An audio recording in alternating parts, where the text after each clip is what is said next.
Buenos días a todas. Estamos con una agenda apretada en esta hora, de las 11 a las 12, porque a las 12 procederemos a la lectura del manifiesto de la Universidad de Zaragoza en las escaleras de Paraninfo, como todos los años, pero previamente queremos presentar dos cosas muy importantes. Nuestro nuevo plan de igualdad, el nuevo plan de igualdad de la Universidad de Zaragoza.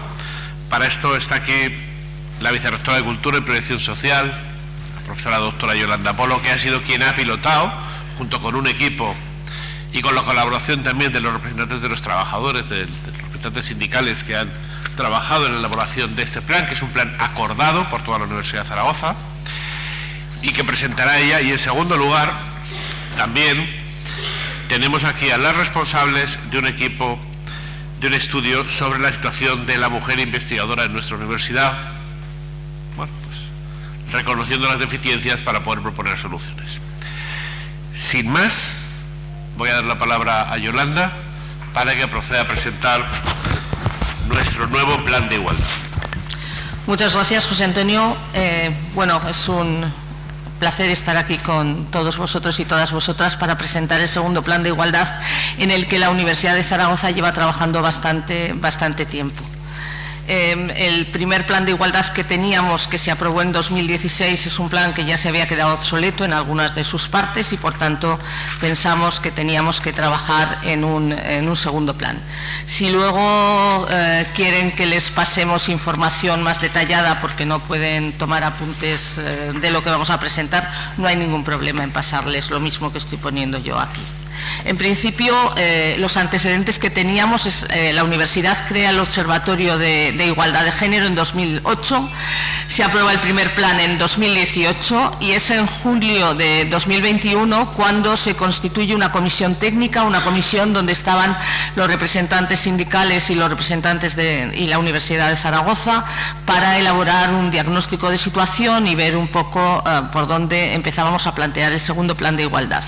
Se iniciaron unos trabajos por parte de esta comisión técnica que finalizan el 20 de octubre de 2022 y se aprueba en diciembre el segundo plan de igualdad. El segundo plan de igualdad, una de las cuestiones que plantea es la constitución de una comisión de seguimiento de ese plan, es decir, es un plan a 4 años y hay una comisión de seguimiento que tendrá 2 reuniones anuales donde irá viendo que realmente se están cumpliendo todas las medidas que se han decidido abordar. Esa comisión de seguimiento se constituyó ayer, precisamente 7 de marzo de 2023. Bueno, entre los compromisos que tenía la Universidad de Zaragoza, tenía el compromiso de crear la unidad de igualdad que sustituye al observatorio. Esa unidad de igualdad se creó en diciembre, aprobada ya por todos los órganos de la universidad, por Consejo de Gobierno, y tenía previsto, lógicamente, la dotación de personal y tener un presupuesto propio, es decir, una unidad propia para canalizar allí bueno, todos los gastos o las inversiones que se hagan desde esa unidad. En concreto, hay una persona, la universidad ha dotado ya a la unidad de igualdad con una persona, además de la directora del observatorio, ahora directora de unidad de igualdad. Hay una técnica de igualdad, que es Cristina Sánchez, que también nos acompaña aquí, que se incorporó ya el 8 de marzo de 2022, y un técnico de proyección social que también forma parte del personal asignado a esa unidad de igualdad. Se ha creado la web de la unidad, que ya pueden también verla, simplemente igualdad.unizar.es. Es una web que pretende ir incorporando cada vez más, bueno, pues más información.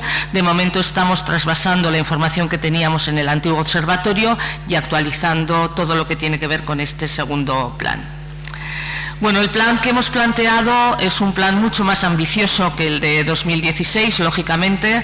Está vertebrado en 5 ejes que los tienen ahí. Queremos desarrollar una cultura de igualdad en todo el ámbito universitario, avanzar en docencia, investigación y estudio, aplicar la perspectiva de género a todos los ámbitos de la universidad, buscar una conciliación corresponsable y prevenir el acoso y la violencia de género. Para este quinto eje, la universidad creó la OPRA, la Oficina de Prevención y Respuesta al Acoso, que ya lleva un tiempo, y al frente de la misma está la técnico de la Unidad de Igualdad, Cristina Sánchez, a la que antes he hecho referencia.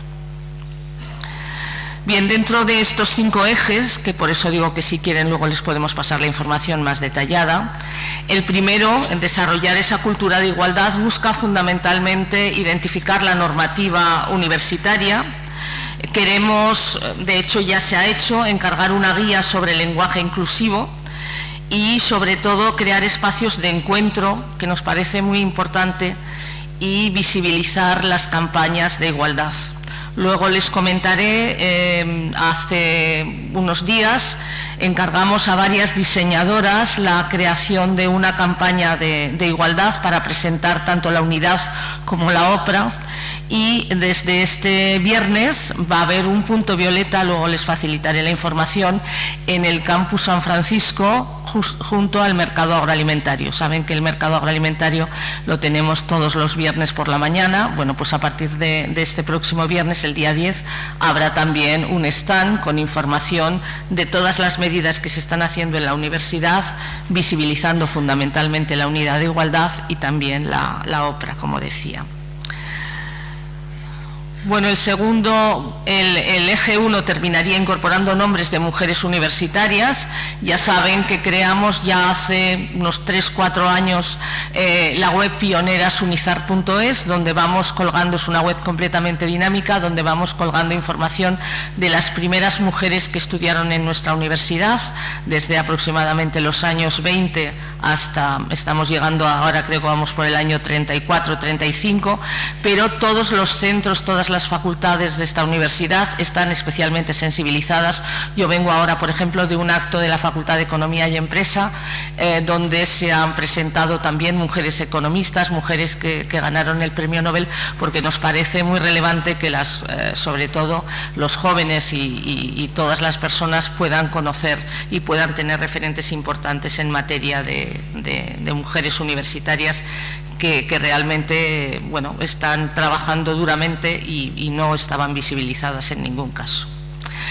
El eje 2 es avanzar en igualdad en docencia, en investigación y en el estudio. Por tanto, queremos incorporar procedimientos de calidad en todos los contenidos de la universidad, obligatoriedad de incluir contenidos de igualdad, realizar cambios en la normativa de formación permanente. La vicerrectora que se ocupa de la formación permanente ya está trabajando en este tema.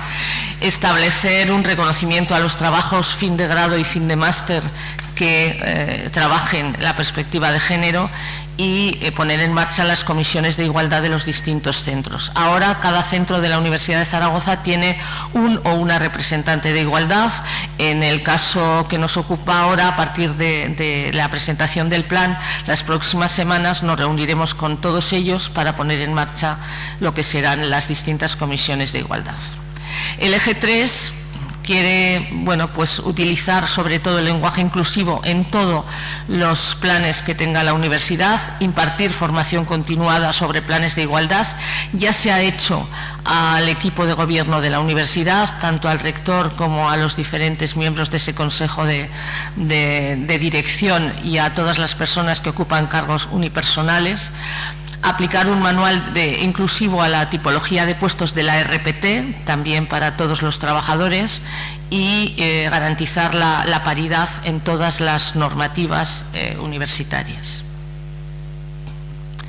El eje 4 busca la conciliación corresponsable, por eso queremos sobre todo abrir estancias en cada uno de los centros habilitadas para lactancia, promover el plan Concilia, la flexibilización de la jornada para profesorado, PAS o estudiantado que necesiten esa flexibilidad en la jornada, en el teletrabajo y alguna medida más que tiene que ver con la conciliación también responsable y que depende de otros vicerrectorados. Y un quinto eje que es el que va dirigido fundamentalmente a visibilizar la OPRA. Es decir, lo que queremos es que se conozca, que cuando haya la más mínima sospecha se denuncie para poder actuar, por tanto fomentar la presencia, el conocimiento por parte de todo el personal de la universidad, de la Oficina de Prevención y Respuesta al Acoso, impartir sesiones de formación obligatoria, que se está haciendo ya, y elaborar un código de buenas prácticas en materia de prevención del acoso. Bueno, tienen ahí una comparación entre el primer plan de igualdad y el segundo, donde se puede ver, no sé si se ve muy bien, las acciones previstas son más del doble que las acciones que teníamos en un primer momento. Y como cosa relevante, es decir, que se ha hecho una parte importante destinada al estudiantado, que nos parecía muy importante reflejarlo, que hemos incluido los ODS, es decir, hay un comportamiento de carácter transversal en todas las acciones que hacemos, y sobre todo la creación de la OPRA y la unidad de igualdad, que yo creo que es algo que hay que destacar como las primeras medidas que ha tomado la universidad, y el compromiso con la igualdad a través de la creación de un puesto de trabajo nuevo y de una dotación presupuestaria. Esto sería básicamente, y de forma muy rápida, pero por supuesto ya digo que si necesitan entrar en más detalles les podemos dar información por escrito. Yo, si les parece, con el objeto de hacer más ágil, dado que a las 11 tenemos la lectura del manifiesto, invitaría a las autoras del estudio sobre igualdad en el PDI de la Universidad de Zaragoza a que lo presentaran. Por cierto, hablando de Punto Violeta, no sé si alguno pasó por la Plaza San Francisco ayer y vio iluminada la entrada de nuestro campus universitario con haber puesto iluminación LED con unas luces violeta realmente muy bonitas. No sé si lo vieron ayer, pero la verdad es que quedaba muy bien. Bueno, pues, como les he dicho, dentro del mismo acto presentábamos digamos, esta evaluación que se ha hecho sobre la situación de igualdad en el personal docente investigador, de la Universidad de Zaragoza. Carmen, la vicegerente Carmen Varas, lo ha pilotado y le doy la palabra. Muchas gracias. Buenos días. Este estudio realmente hemos trabajado 3 personas. Asunción Beamonte, que me acompaña al otro extremo de la mesa, que es profesora de la Facultad de Economía y Empresa, profesora titular. Lina Maldonado, profesora ayudante doctor, también de la misma facultad, que hoy no nos ha podido acompañar. Lo que hemos pretendido es continuar un poco con los antecedentes, con lo que ya se venía haciendo desde hace más de 25 años casi, cuando en la Comisión Europea se crea el Grupo Helsinki.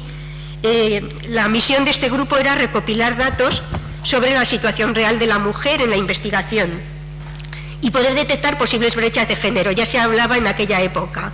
Consecuencia de esto es una publicación con carácter periódico, SIFIGES, desde el año 2003. Con eso se consigue tener datos armonizados y coherentes y tener una evolución a lo largo del tiempo.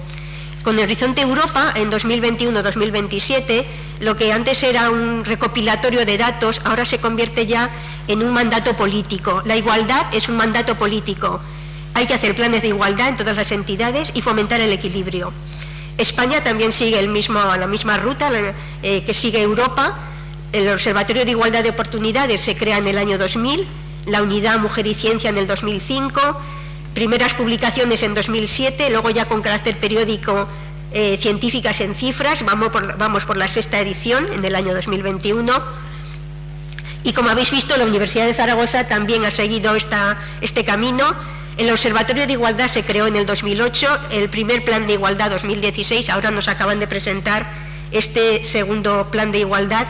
Se habían hecho algunos estudios también de la situación de la mujer, pero lo que nosotros hemos querido realizar es tener una base partir de una base de datos oficial, que es DATUZ, nuestro Data Warehouse de la Universidad de Zaragoza, hacer un estudio tanto agregado para toda la universidad como por macroáreas, incluir también aquellos factores que pueden estar repercutiendo o haciendo que las cosas son como son, la categoría profesional, la composición de los equipos de investigación, la edad del personal.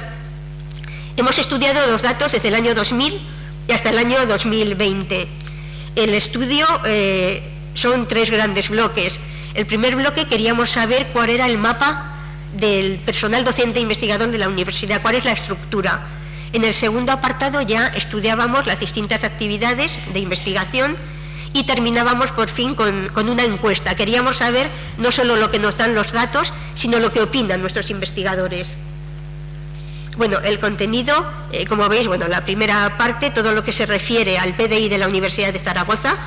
Vamos a mostrar algunos de los cuadros, de las gráficas, porque tenemos casi más de 100 y era imposible mostrar todos. Nos vamos a centrar en unos 10 o 12.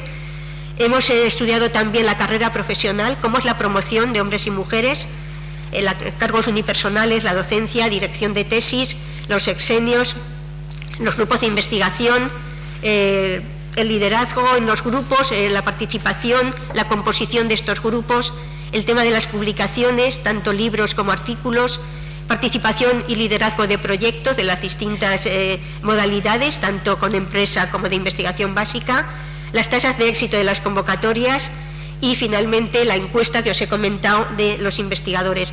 Finalizado el estudio, lo que hicimos es sacar una serie de conclusiones que realmente hemos sacado conclusiones positivas, pero también conclusiones negativas.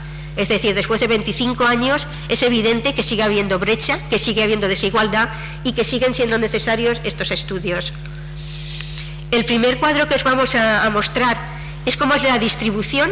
Hemos marcado 3 años, aunque hemos estudiado los 20, para hacerlo más visible. Enseñamos el 2000, 2010 y 2020. Está por macroáreas y en la parte de abajo veis el total. ¿Qué es lo que estamos reflejando? El porcentaje de personal docente e investigador, hombres y mujeres. Bueno, pues si vamos al año 2000, veis que por encima del 40%, el 40% es lo que se considera equilibrio. 40-60 es ya equilibrio entre los dos géneros. Pues como veis, en el año 2000, salvo arte y humanidades y ciencias sociales y jurídicas, en el resto la composición de nuestra plantilla de PDI estaba por debajo, no se llegaba a ese mínimo. En la media tampoco se llegaba, estaba en un 36,6. Fijaros siempre en la última línea, ingeniería y arquitectura, era un 15,9. En 2010 ya vais viendo que se va alcanzando esa cifra del 40% y en 2020 todas las macroáreas, excepto ingeniería y arquitectura, sobrepasan ya el 40%, en muchas de ellas incluso por encima del 50%. Ya veis, ciencias de la salud, ciencias sociales y jurídicas. Ingeniería y arquitectura, como os digo, está todavía en un 26,3%. Es el área que está más alejada de alcanzar esta paridad. En este segundo gráfico, no sé si se ven bien los datos, en lo que estamos reflejando son ahora categorías de personal.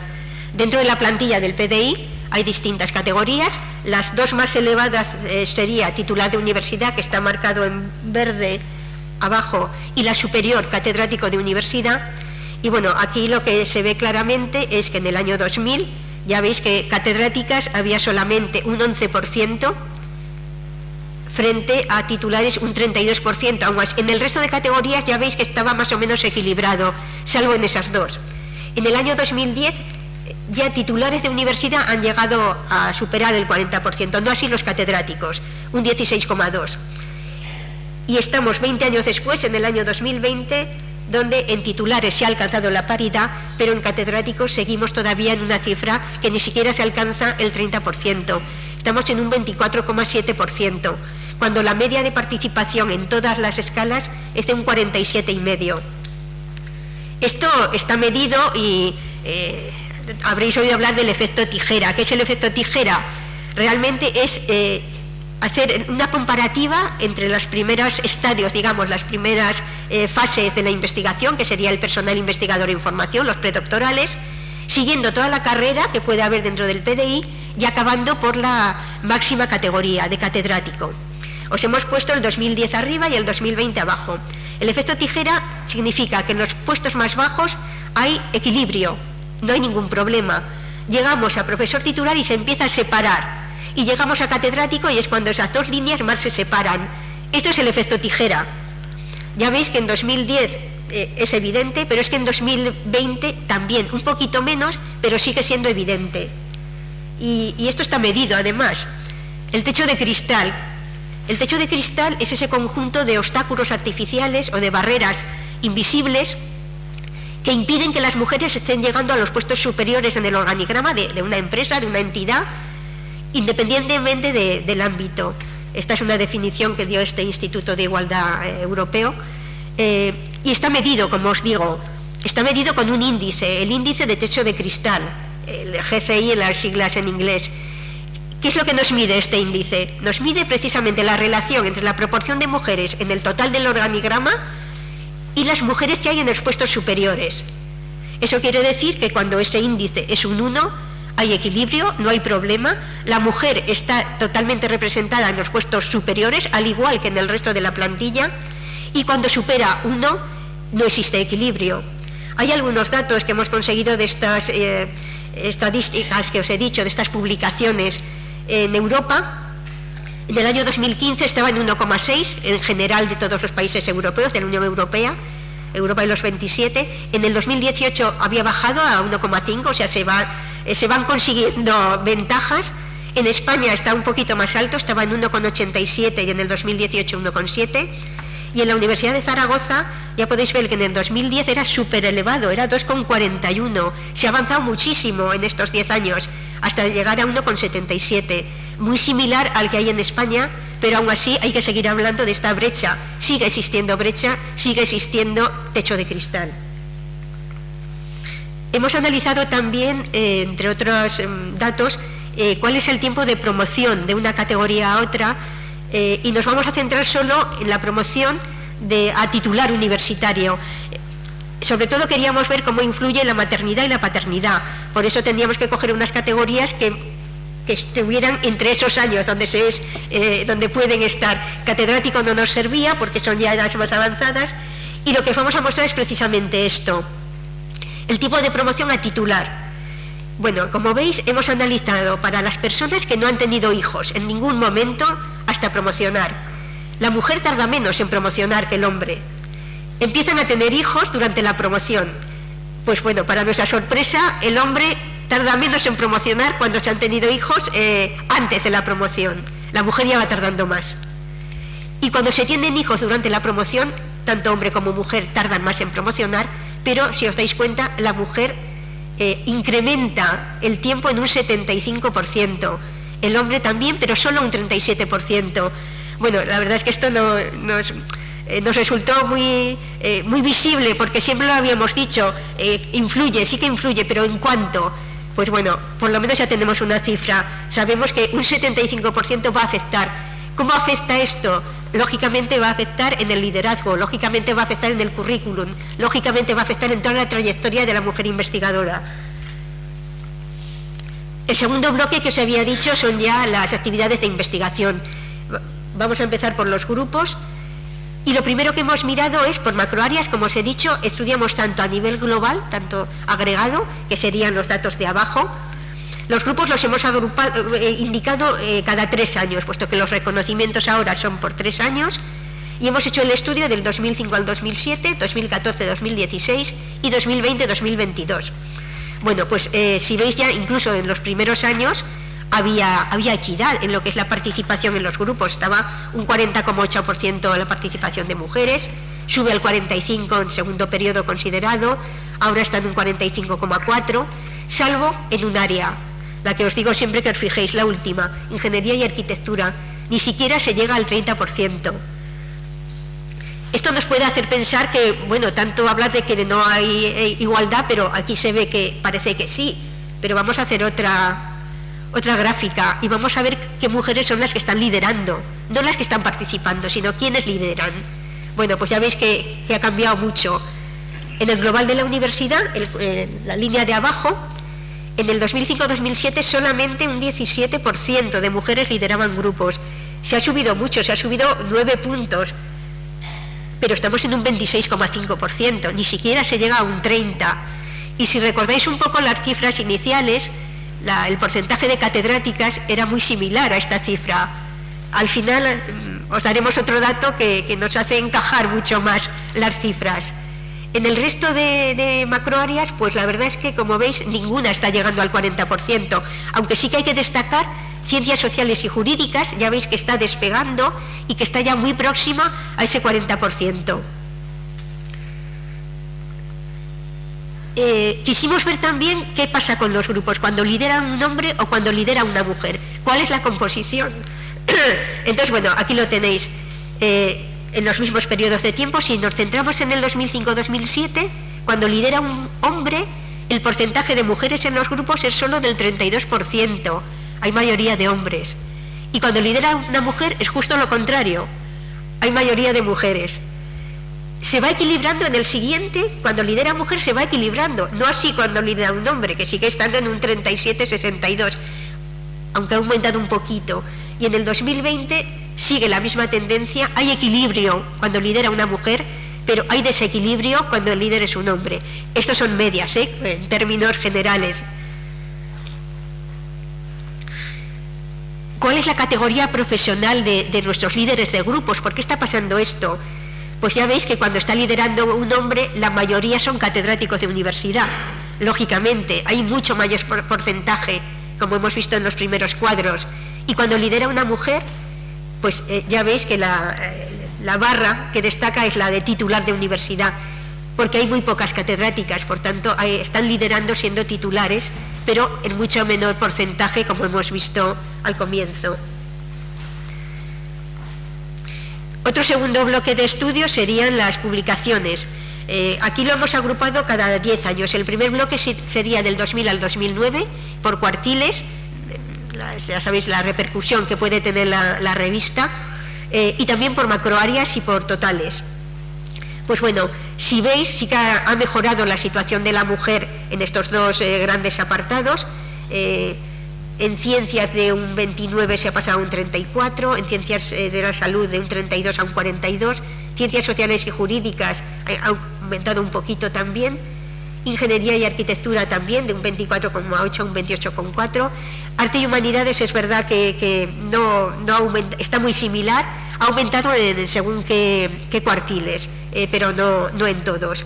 En resumen, sí que ha mejorado la situación de la mujer en el periodo 2010-2020 respecto al anterior, y se encuentra paridad en ciencias de la salud y en ciencias sociales y jurídicas.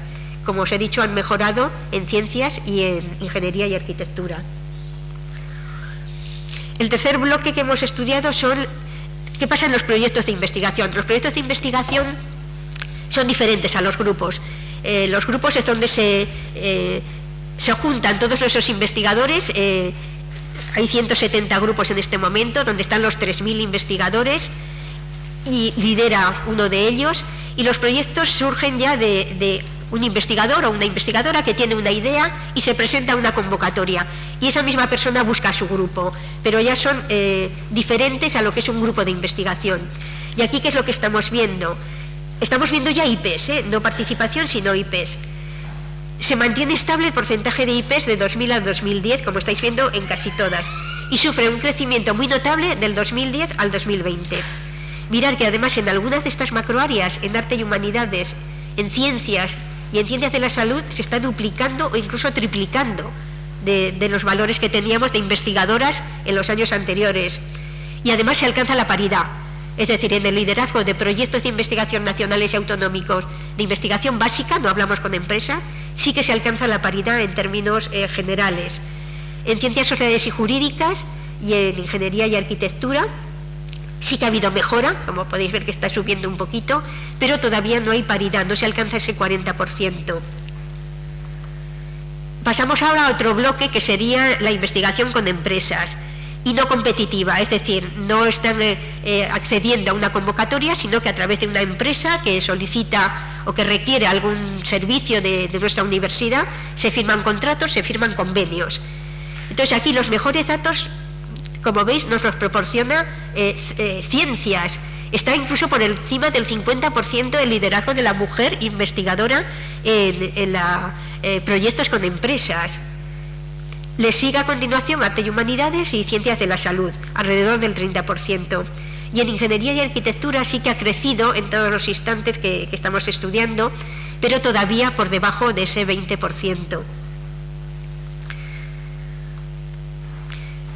Hemos estudiado también cuál es la tasa de éxito. Con tasa de éxito nos referimos a la investigación, por supuesto, competitiva, cuando se presenta un proyecto, el porcentaje de que sea concedido o no. Hemos estudiado tanto en el número de solicitudes como luego veremos el importe que obtienen en estas convocatorias. Bueno, pues aquí estudiamos el 2014, 16 y 2020 y lo que podemos destacar de todas esas cifras, ahí las estáis viendo, es que el éxito de proyectos nacionales concedidos del 70% en arte y humanidades en el año 2020 es realmente un porcentaje que realmente merece ser destacado. En el resto, pues ya veis que bueno, varían mucho de unas macroáreas a otras. Están por encima en ciencias sociales y jurídicas en el año 2020 más porcentaje de éxito en mujer que hombre, pero muy similar, y en todos los demás es cierto que está por debajo. Si nos vamos a proyectos internacionales, en proyectos europeos, aquí hay muchos menos proyectos, se conceden menos, pero sí que podemos ver en el último cuadro del 2020 que en ingeniería y arquitectura veis que hay más porcentaje de éxito de mujeres que de hombres, un 17,6 frente a un 9,1%. Esto también es un hecho que hay que destacar, el gran éxito que están teniendo nuestras investigadoras de ingeniería y arquitectura en estos proyectos internacionales, que son los más difíciles de obtener, los más difíciles de que obtengas un OK después de presentar tu solicitud. Y lo mismo en los importes. Bueno, en 2016 en los proyectos con IP Mujer, tanto en ciencias como en ingeniería y arquitectura, con un 73,5% de tasa de éxito en importes, son los mejores resultados en todas las macroáreas. Se supera también al de hombres. En el 2020, arte y humanidades un 56% y en ingeniería y arquitectura un 48,2%. Estos son los importes, la cantidad que tú pides, la cantidad que has conseguido que te den de ese proyecto solicitado. En esta parte final de la encuesta sí que voy a dejar la palabra a Asun Beamonte para que os comente un poco cómo fue lo que os estoy diciendo. Queríamos no solo ver datos, cifras, sino ver también opiniones, saber qué piensan nuestros investigadores e investigadoras ante una serie de preguntas, pero te paso ya la palabra, Asun.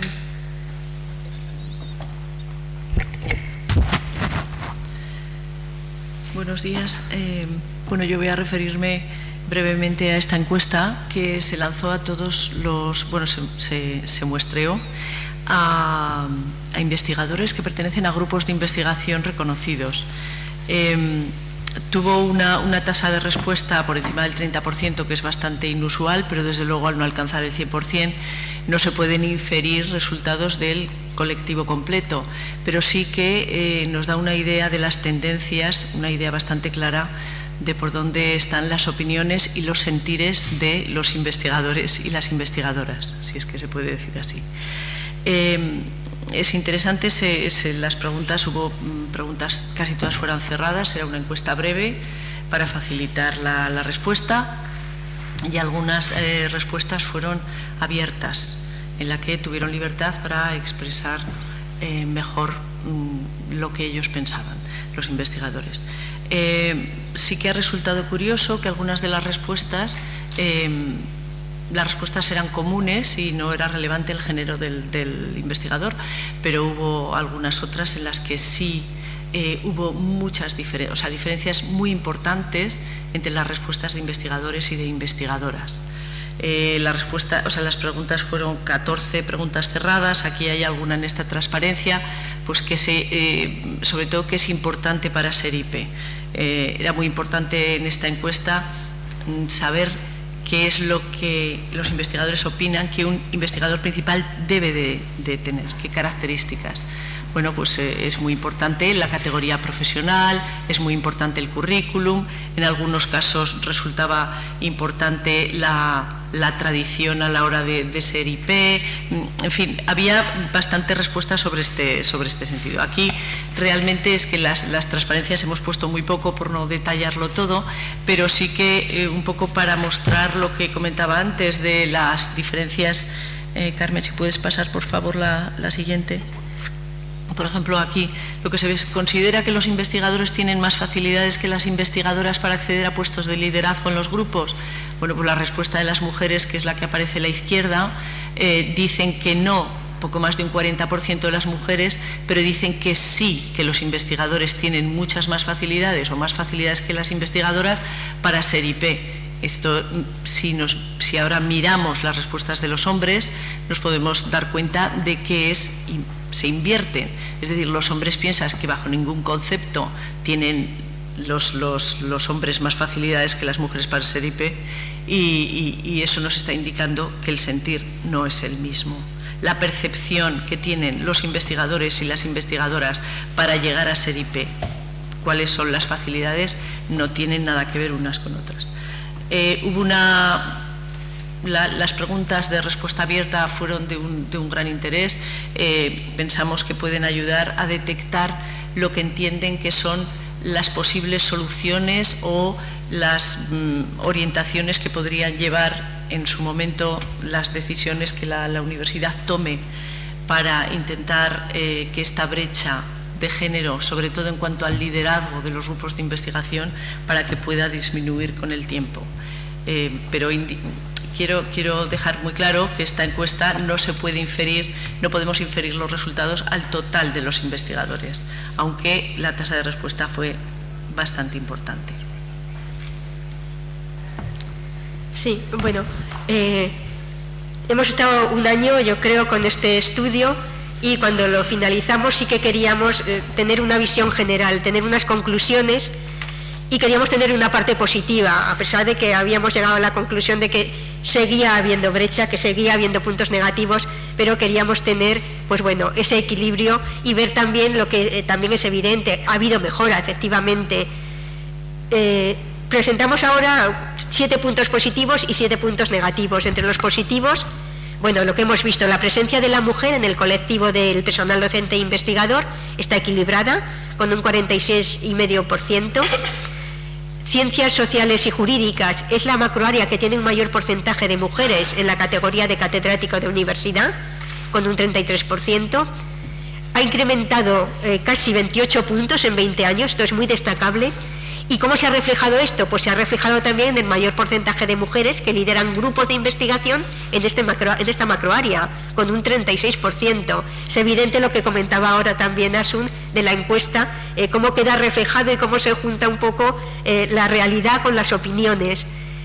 Tercer punto positivo, el porcentaje de mujeres que están liderando proyectos de investigación básica no europea en 2020 es prácticamente el 40%, el 39,5%. En ingeniería y arquitectura, a pesar de todo lo que hemos dicho, los proyectos de SGI, me refiero a los de investigación básica, que lideran mujeres, obtienen una financiación media superior a la que obtienen los proyectos que lideran hombres. Un 44% de los proyectos europeos en 2020 están liderados por mujeres. En proyectos con empresa no competitiva, lo que hemos visto también en la diapositiva, en la macroárea de ciencias la mujer lidera el 55,6% de los proyectos. Es el valor más alto de todas las macroáreas. Finalmente, la tasa de éxito en los proyectos de investigación básica no europea que solicitan mujeres en arte y humanidades está situado en un 56% y en ingeniería y arquitectura un 48%, y es superior también a la tasa de éxito de hombres. Pero tenemos que echar la vista también a los puntos negativos, sobre todo por lo que os decía, después de 20, 25 años trabajando en el tema, pues bueno, ahí siguen estando las brechas de género, ahí sigue estando el desequilibrio y ahí sigue estando, pues bueno, la razón de ser de que estos estudios sigan apareciendo y que llegue un momento en que ya no sean necesarios, pero a día de hoy está claro que son necesarios. Como primer punto negativo, el porcentaje de mujeres catedráticas de la universidad, un 24,7%. En ingeniería y arquitectura, no solo catedráticas, sino el conjunto del personal docente e investigador es un 26,3%, por debajo del 40%. El índice de techo de cristal que hemos visto, esa barrera invisible, está situada en 1,77, muy lejos de ese 1, que sería la situación ideal. En la promoción a titular universidad, la mujer que tiene hijos durante el tiempo de promoción se incrementa en 3 años, lo que supone un 75% más de incremento en el tiempo. El porcentaje de mujeres que lideran grupos de investigación se sitúa en un 26,5%. En artículos indexados, la mujer está por debajo del 40% en casi todas las macroáreas, excepto ciencias de la salud y sociales y jurídicas. Y finalmente en los proyectos OTRI no competitivos la mujer lidera tan solo un 27,6% y la macroárea de ingeniería y arquitectura es la más baja, con un 18,5%. Bueno, el estudio realmente son más de 100 páginas con más de 100 gráficos. Hay muchos más de datos estudiados, pero lo que queríamos era ajustarnos un poco al tiempo y que tuvierais la visión más global y sobre todo la conclusión de que estos puntos negativos siguen estando ahí. Nada más, muchas gracias.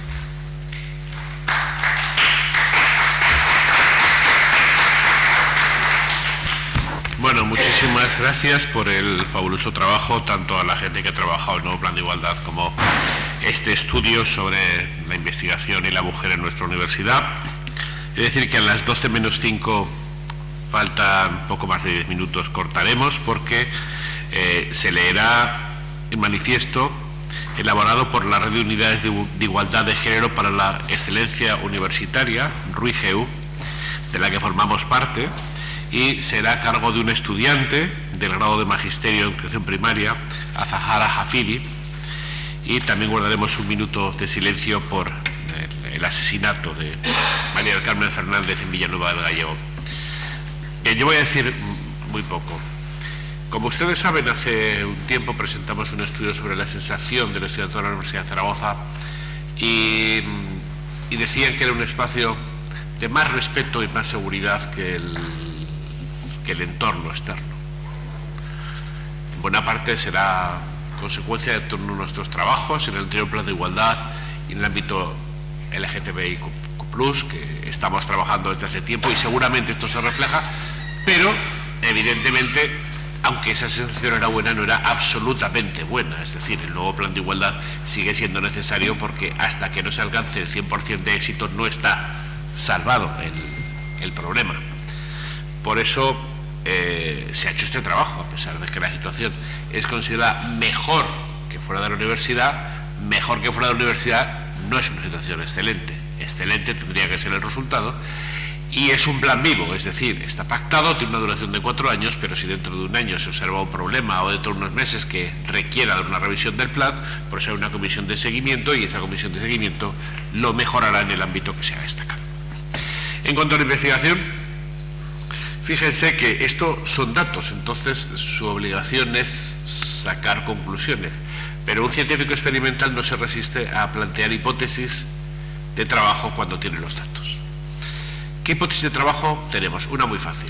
Las carreras STEM siguen teniendo menor entrada de mujeres y esto se refleja al final en la carrera, fundamentalmente ingeniería, porque ciencias, al tener ciencia y tecnología de alimentos, biotecnología y química, equilibra mucho sobre física y matemáticas, donde la presencia femenina es menor, y entonces hay un reequilibrio que hace que ciencias no salga tan mal como las ingenierías, donde no hay titulaciones que equilibren, son todas ingenierías, y este equilibrio. Esto, como me han oído decir, es muy difícil que la universidad lo resuelva, porque cuando tienen 14 años, nuestras niñas ya son obligadas a tomar decisiones. Por lo tanto, si todavía no conocen bien las áreas científico-tecnológicas, es muy difícil que se decidan por ellas. Pero, en fin, esto no depende de nosotros.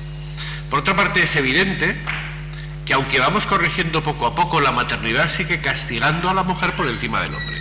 Esto es un hecho real en la diferencia del tiempo de promoción, que luego se arrastra a lo largo de toda la vida. Esa diferencia de promoción, de tener un sexenio de investigación unos años antes o unos años después, la vas arrastrando a lo largo de toda tu carrera. Y eso, por muchos intentos que se han hecho desde los ministerios, de, bueno, pues las bajas compartidas, el que no se evalúe este periodo para los sexenios, por muchos intentos seguimos sin resolverlo. Luego el Ministerio deberá hacer algún intento más, porque esto es un hecho real y es el principal cuello de botella. Y en cuanto a los proyectos, hay 3 cosas en cuanto a la presencia de mujeres como líderes de proyectos. Hay 3 cosas. Una, la que más me preocupa, es la tradición, que ha aparecido en las encuestas. Tradición que en nuestra facultad, Luismi, no existe. O sea, en nuestra facultad, excepto grandes popes del pasado, no existe tradición. Pero en otras facultades existe tradición. Y el jefe es el jefe, y lo es hasta que se va. Eso habrá que poner un punto en aquellos sitios donde la tradición todavía cuenta. Hay un segundo factor que se refleja mucho en los proyectos donde el currículum del IPE es decisivo para que te den el proyecto. ¿Por qué? Porque todavía los más viejos seguimos teniendo los mejores currículums. Entonces, si el currículum mayor es de uno que fue catedrático hace 20 años y que era hombre, y el ser catedrático y el mejor currículum da más puntos para que te den dinero, pues evidentemente todos los grupos apuestan por poner al primer espada para tener más puntos en esa parte. Y ahí debería hacerse una discriminación positiva. Porque si no se hace una discriminación positiva, todos seguiremos poniendo al primer espada, al mejor currículum, para que tu proyecto esté mejor puntuado. Y le den más dinero, o lo den, o no lo den. Entonces, en aquellos sitios donde el currículum no es tan importante, o no te lo miran como los proyectos con empresas, o proyectos europeos, donde el currículum, como son proyectos individuales, no se mira tanto el currículum último y no el currículum extenso, las mujeres están empezando a aparecer con más fuerza. Es decir, cuando el currículum no es importante, o es menos importante, el currículum pesado de toda una vida, las mujeres aparecen con más fuerza, porque en los últimos años han sido igual de competitivas, pero siguen pagando todavía el retraso que tuvieron en la incorporación, porque los currículums más pesados, en mi grupo es sin duda el mío. Mi grupo es el mío. Soy el más viejo del grupo, el que más años llevo, por lo tanto tengo el currículum más pesado. No es porque yo sea más listo ni más torpe, tengo colaboradores excelentes y colaboradoras excelentes, pero soy el que más tiempo lleva aquí, por lo tanto mi currículum es el más sólido a la hora de defenderlo. Lo es en ese punto donde el currículum de toda la vida sigue siendo pesado, donde es preciso hacer discriminación positiva. Y en el punto de la tradición lo que hay que hacer es educación. Educación y educación. Porque la tradición sí que yo no la entiendo como respuesta. Insisto, son hipótesis que todo científico experimental hace cuando ve unos datos, y como estos ya los vi hace algunos días, he tenido tiempo para pensarlo. Pero yo les pediría a todos ustedes y a todas ustedes que con estos datos de este informe también generen sus hipótesis, porque la suma de hipótesis es la que nos llevará seguramente a mejores definiciones del problema. Y dicho esto, le dejo que pregunten, porque ya les he dejado un poquito más de 5 minutos para que nos puedan preguntar. Hola, Pilar. Sobre el punto violeta del que han hablado antes, que hablan este viernes, ¿cómo va a ser? ¿Va a estar ahí para siempre? ¿Va a estar todos los viernes? Queremos darle continuidad, queremos que esté todos los viernes. Estarán en principio las personas que están en la unidad de igualdad, y fundamentalmente lo que queremos es visibilizar lo que hacemos y que bueno, que si alguien tiene cualquier situación que no sabe a dónde dirigirse, pues facilitarle el que sepa a quién dirigirse, cómo y cuándo. Sí, todos los viernes en el mercado agroalimentario. ¿Solo en el horario del mercado? En principio vamos a empezar solo en el horario del mercado, sí. Habrá que ampliar horarios. Claro. El punto violeta es una manera de dar visibilidad a algo que ya se sabe que se puede hacer. Lo que ocurre es que hay personas que posiblemente desconocen cómo o desconocen el protocolo, y el punto violeta es un apoyo para que de una manera sencilla, totalmente confidencial y amable sepan dónde dirigirse, que no es el punto violeta, es la OPRA, y decirles cómo llegáis a la OPRA, qué tenéis que hacer. Vuestra confidencialidad está garantizada en todo momento, es decir, darles esa seguridad que hay personas que desgraciadamente todavía no sienten. No, está encendido, sí. Ahora.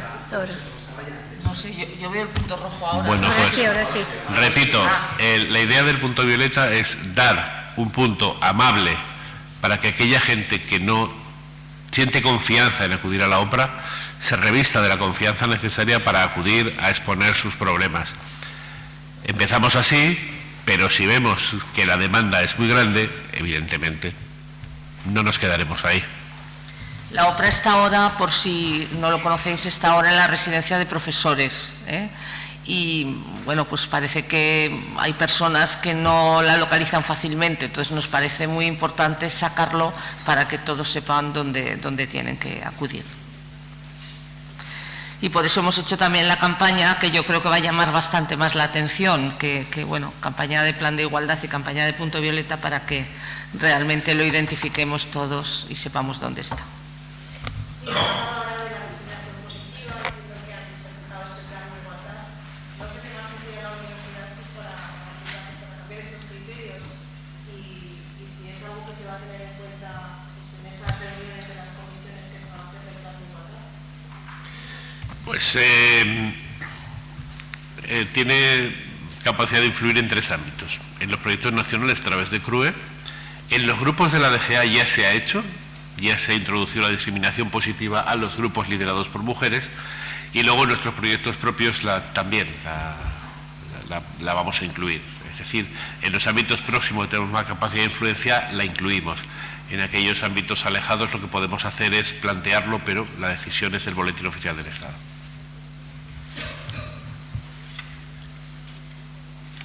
Quería preguntarle por otro tema, si no tienen los compañeros el otro día en las Cortes hizo unas declaraciones que han levantado polémica. Claro, yo entiendo que debe ser una discriminación, de que las palabras dichas no se entienden. Yo dije que no hacía falta más ingenieros informáticos, sino además, esto quiere decir, dicho literalmente, lo que pasa que en el contexto se entiende. La literalidad tendría que haber sido, no solo hacen falta más ingenieros informáticos, sino también hacen falta conocimientos informáticos en otras titulaciones, como ADE, como trabajo social, como filosofía, como periodismo, y cité unas cuantas titulaciones. Es decir, cuando uno saca de contexto, y el peligro de un tuit es sacar de contexto una presencia en unas Cortes, donde en 10 minutos tienes que responder a 70 minutos de preguntas, que es lo que le toca a un rector, pues el dejarse solo, o el poner la palabra solo, o no ponerla, pues como puede comprender, pero incendiarse por eso, me parece, no voy a decir ningún comentario porque lo sacarán en las redes, lo dejaré en me parece, porque si uno dice, no hacen falta más ingenieros informáticos, sino que además hace falta todo esto, lo que quiere decir es que no podemos poner solo la carga de la prueba en una titulación, sino en muchas otras que tienen que mejorar su conocimiento en ciencia de datos. Insisto, un error. Ahora, entendiendo que la gente no entiende los contextos, tendré que decir la frase completa.